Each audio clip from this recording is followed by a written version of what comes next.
January 20th is coming, and Trump is about to waltz right back into the White House like it's a reality show finale. Joe, you're fired. The next few days are going to be filled with legal chaos, secret handshakes, and a plot twist you couldn't make up if you tried. On Inauguration Day, Trump will be back in the Oval Office, and the country's collective jaw will hit the floor. This is the most bizarre political comeback in history, and we are all along for the ride. Stay tuned. It is about to get wild, which is why I am bringing you the best presidential upper deckers in history, a chronicle of presidential shade. We begin in 1800 to 1801, the transfer of power from John Adams to Thomas Jefferson. John Adams literally snuck out of the White House at dawn and was literally the first president not to attend the inauguration. He also left the White House completely empty. He took every single piece of furniture. 1928 to 1929, we saw Herbert Hoover and Calvin Coolidge, the transfer of power. Coolidge was not a fan of Hoover. They basically talked through whistles and grunts. No actual English words were spoken between these two gentlemen. Coolidge decided to take a vacation and throw shade instead of aiding in the transition. He is the one responsible for the phrase, "Let it burn."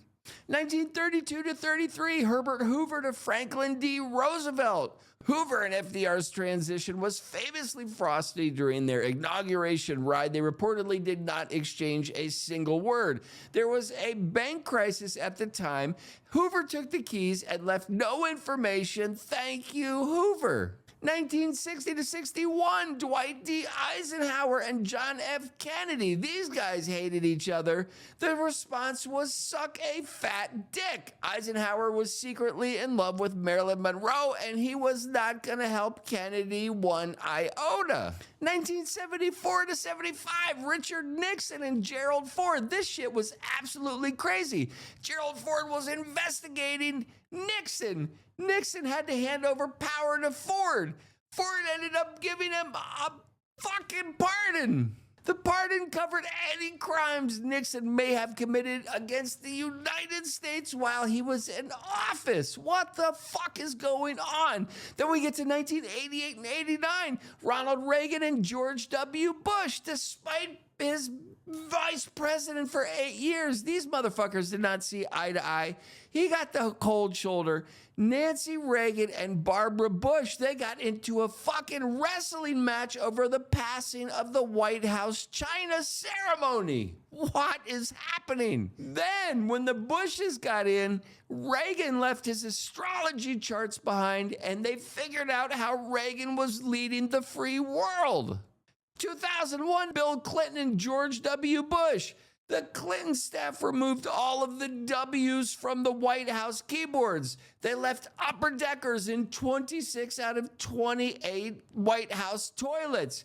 Then what made the transition even crazier was the recount in Florida.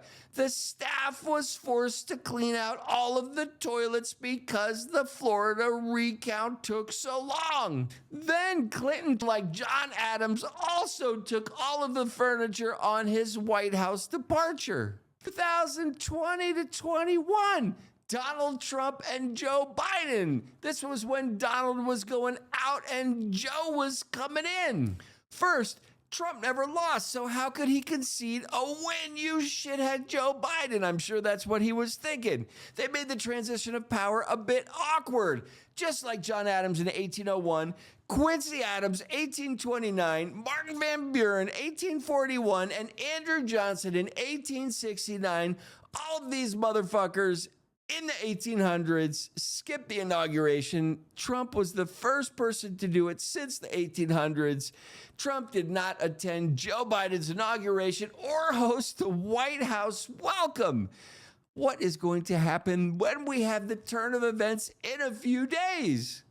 As the nation watches with bated breath, January 20th is just days away, and in our astonishing turn of events, Trump is set to take back the White House. The countdown to the 20th becomes a whirlwind of legal battles, high-stake negotiations, and covert operations, with rumors swirling around what is really happening behind the scenes. We're going to dig into all the things as they're happening. Tune in for more, because this political roller coaster is just about to reach its most unpredictable part, and hopefully I will be covering them all. Thank you and good night.